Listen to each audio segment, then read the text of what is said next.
I'm really excited today to be with two people that I've hung out with. They both start with a K. My co-host, Kodi Doggette. Kodi Hi. Maurice Doggette. How you doing? Thank you. I'm doing well. How are you doing? Really good. Kory Harmon. How you doing? Kory's been on the show before. Yeah, it's back in season one. Season one. Yes, exactly. OG? Yeah, OG. Exactly. Yeah. Well, I really wanted you guys on. This is a special that I'm doing on race and sexuality. It's Pride Month, and I couldn't think of two people who I've hung out with several times to get into it with me. First and foremost, though, before we get into some of the detailed stuff of how we view sexuality, race and sexuality in our community today, I was wondering if maybe you guys could share a little bit if you've ever experienced racism growing as a kid, growing up. Kodi, why don't we start with you?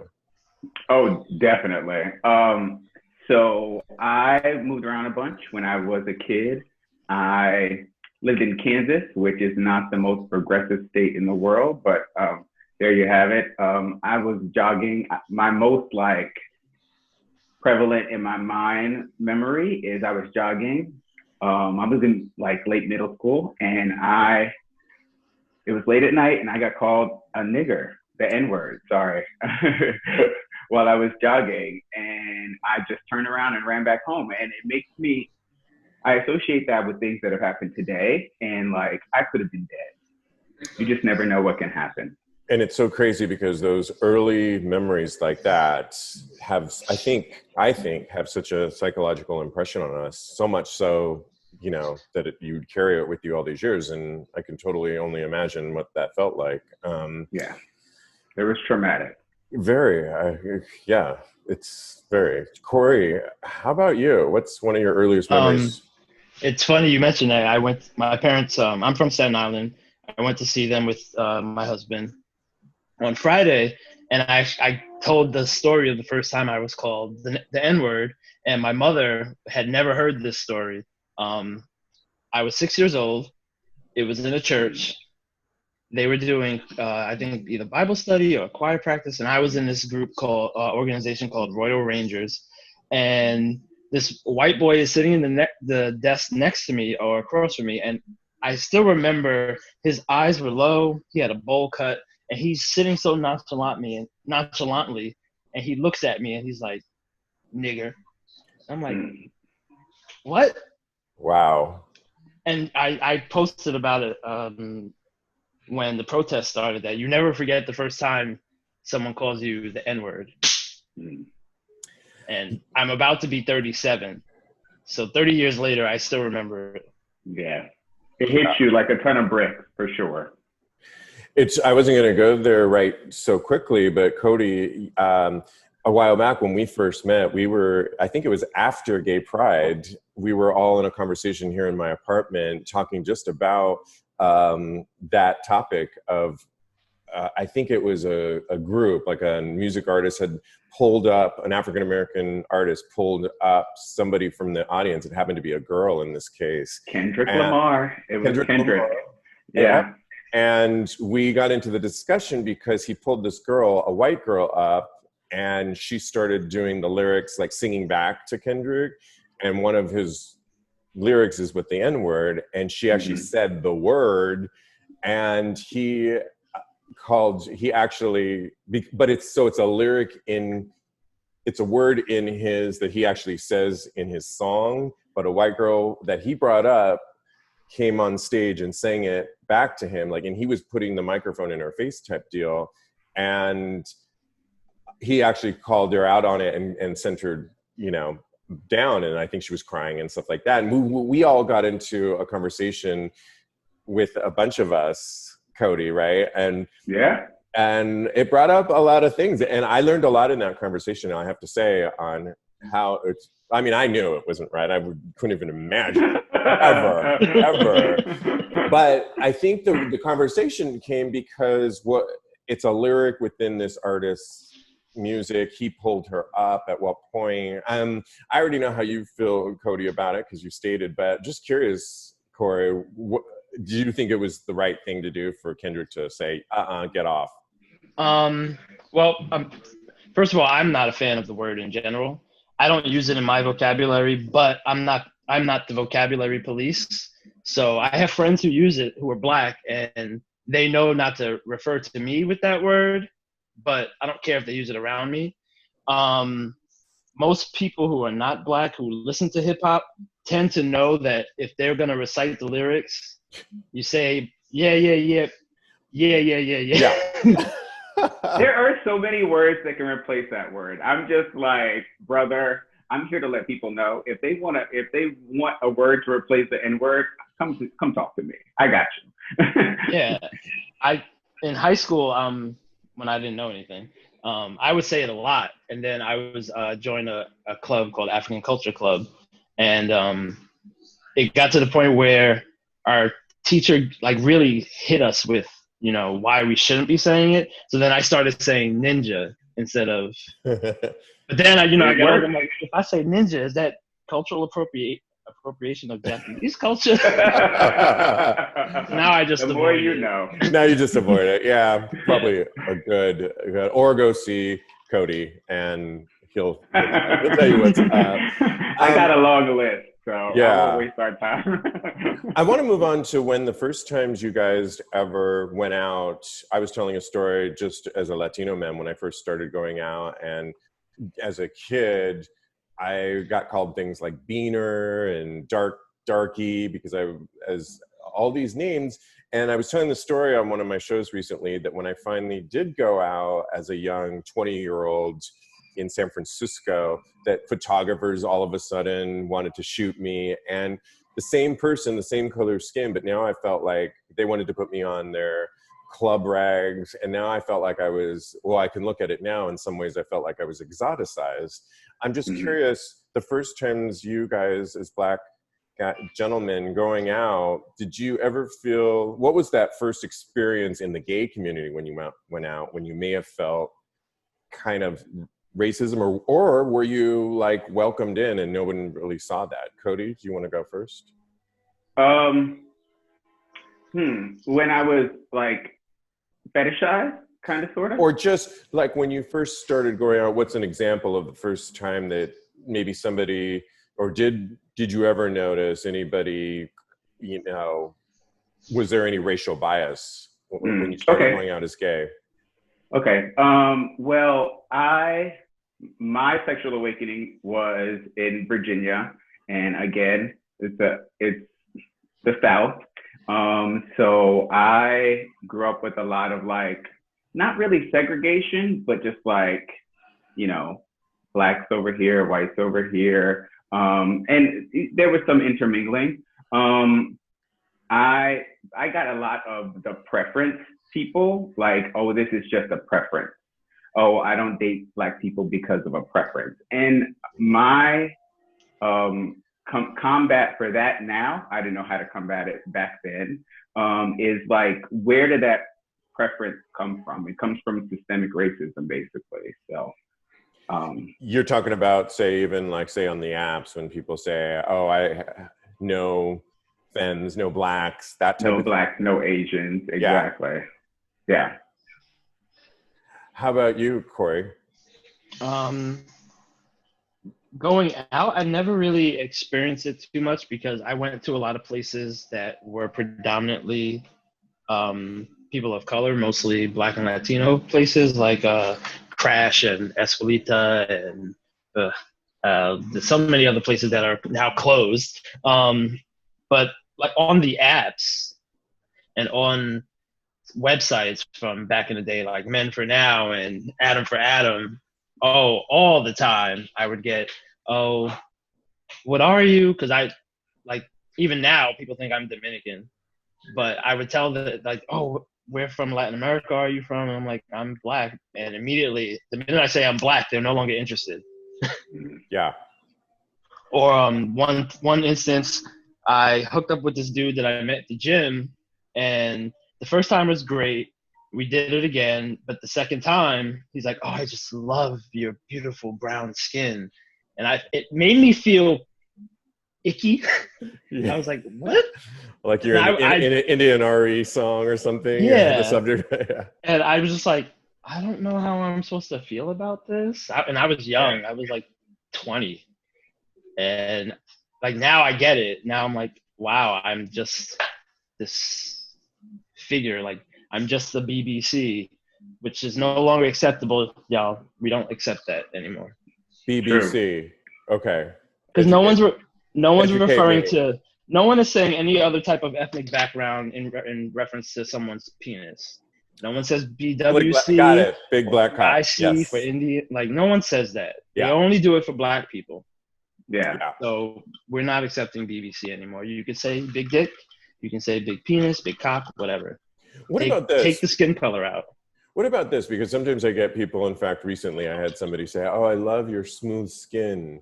And I mean, that's just a fact, I guess. And part of me is not mad at it because I do have smooth skin, but, but I guess sometimes, but I do have had people tell me, you know, oh, you've got such great coloring. Is that at all what you're talking about when you were talking about your brown skin?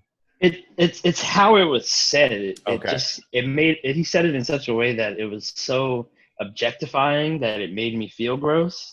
Like there's a difference between saying, oh, you have such great skin tone or your skin is so smooth, what do you use? Versus, oh, I just love your beautiful brown skin. Like it sounds creepy. Yeah. No, I know it sounds like tone is everything. And we've all heard terms like, I've always been with guys throughout the years where you know that they only date Latin guys. And you're just, is there any difference in me, or is it just the fact that I'm Latin that you're interested in me? And so that can definitely be a deciding factor too. I want to move on to how creative the two of you really are in so many different ways.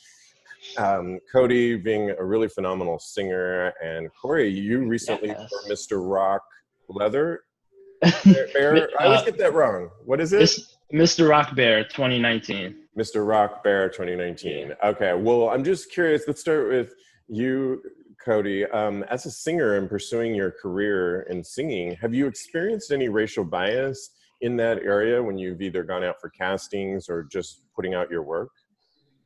I would say it's more of the gay part of it, the gay portion of it, like being a soul singer and like not wanting to come across as feminine. It happened with Luther. It happened. I think the only person it didn't happen to was Sylvester. We were talking about Sylvester the other day. Yes, who I was listening to this morning. Yeah. Oh, okay. Yes. Make me feel mighty real. So yeah, a lot of that, like having to come across as not gay, not being able to fully express myself and as a gay person, as a gay man, my sexuality completely, I've gotten a lot of that. So I can't really say that I've experienced like racism in my pursuit of becoming a music star, a musician, because the venues that I go to are normally predominantly Black, like Kory was saying before. So. But it's interesting when you just say the fact that being gay, we all know that, heaven forbid, for so many years, you can't be Black and gay. Yeah, it's like two strikes. Yeah, right. And so I could see where that could come up, particularly in castings and such? Yeah, 100%. And I've taken note of where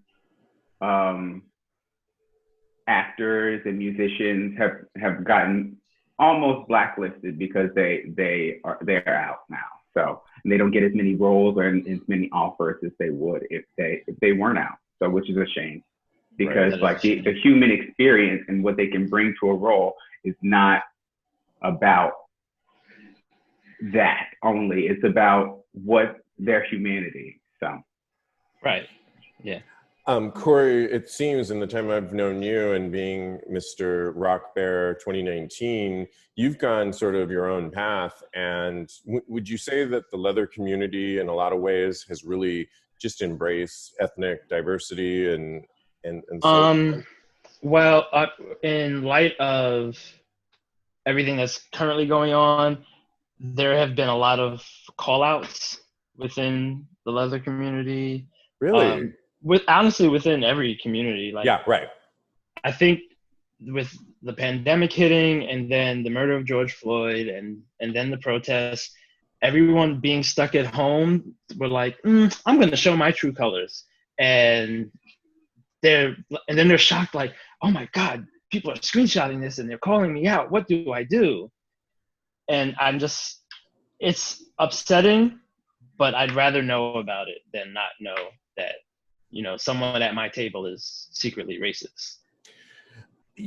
I hear you. What we all know of different, you and I have been in the leather community for several years now, and there's groups like the Onyx group, for example, which really represents it's ethnic diverse, right? African American mostly. It's a leather fraternity for black and Latino men of color. They have several different chapters across the entire country. Right. I'm not a member. I'm just a friend. But sometimes we have to make our own spaces, and in this situation with Onyx, their space has been allowed to continue without so much scrutiny from white people. As there shouldn't be, but yeah. You'd be surprised. We make a space and then all of a sudden it's, well, why can't we come? Co-opted, yeah. You didn't want us in your space, so we did our own, and now you want to come in ours. I'm just curious, before we move on, Kory, did you at all, when you won that title, did you feel any responsibility or pride as a black man in the leather community, or because it was New York, you didn't even think of that, you were just really proud? Not so much for the leather community, but more so for just the bar itself, for Rock Bar, because I am still the first Mr. Rock Bear. My Sash son, Jay, I love him to death. He is Puerto Rican, so we're still keeping like that tradition going, but I'm the only one who's been black. And during my title year, my purpose was to make sure that everyone felt welcome, regardless of their skin color. But I wanted to see more black and brown bodies in the bar. And it happened. My husband and I, Ted, we have a party there, which hopefully will be coming back soon. And the last one was in February, and there were so many people there, and there were so many black and brown bodies in there, and everybody was just vibing, having fun, dancing. They're in the dark room, they're getting drinks, and I said, "This is what it should be about."